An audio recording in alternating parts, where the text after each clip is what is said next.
Bonjour, bienvenue au Message Lumière de la famille Myriam. Je suis vraiment heureuse de te retrouver pour partager avec toi quelques réflexions sur l'Évangile que nous propose la liturgie aujourd'hui.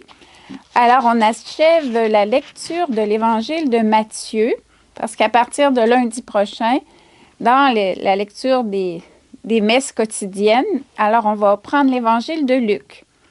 Alors, tu as remarqué probablement que depuis quelques jours, Jésus nous donne la comparaison du royaume de Dieu qui nous amène à être vigilants, attentifs. Il nous invite à veiller.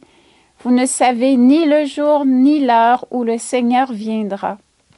Alors aujourd'hui, il utilise la parabole, ce qu'on appelle des vierges sages et des vierges folles.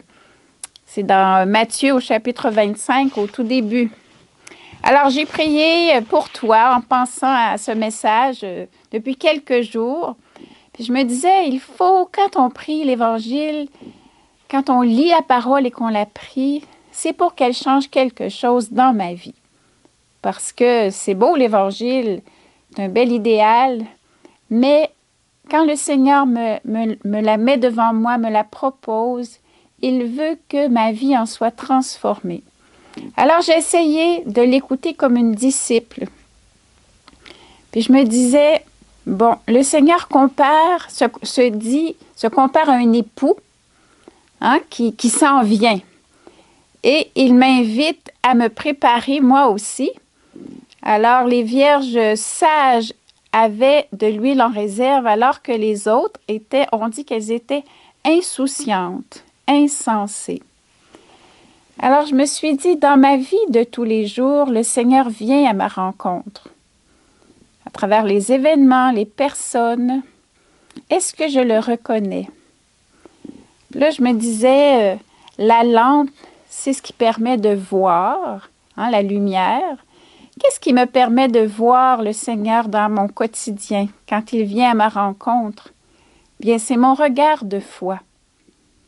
Alors, est-ce que je m'entraîne à le reconnaître dans sa présence qui m'interpelle, qui veut de moi un plus, parce que le Seigneur veut toujours qu'on se convertisse, qu'on soit prêt à le rencontrer.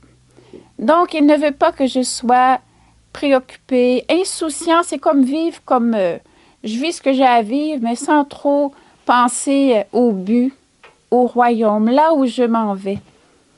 Au contraire, le Seigneur me veut prudente, avisée. À travers ce que j'ai à vivre, il a un projet sur moi. Est-ce que je cherche à m'unir à lui comme un époux? Est-ce que je cherche à lui faire plaisir, à être au rendez-vous? Alors, c'est un appel à être attentif. Moi, je l'ai vu comme ça, en tout cas dans l'événement. Puis, détaché de ce qui est moins essentiel. Mon activité, peut-être mes biens matériels. Qu'est-ce qui pourrait me retenir, qui fait que je ne serai pas au rendez-vous quand le Seigneur va m'appeler? Je me suis dit que si à chaque jour je m'entraîne à essayer de rencontrer le Seigneur, bien à l'heure de ma mort, quand ce sera la vraie rencontre, je serai prête à m'élancer pour aller le voir pour toujours. Et il nous annonce aussi la fin du monde, quand il viendra à la fin pour établir son royaume. Mais c'est d'abord dans ta vie et dans la mienne qu'il veut se manifester. Alors, je lui demande aujourd'hui cette vigilance, cette attention, cette prudence, que tu puisses la développer et aider les autres autour de toi par ton témoignage. Puis, je te remercie, Seigneur, de nous partager cette sagesse de vie qui nous permet de te reconnaître et d'être au rendez-vous quand tu nous appelles, pour qu'à l'heure de notre mort, on soit prêt à tout laisser pour se jeter dans la confiance, dans tes bras, amoureux, pour l'éternité.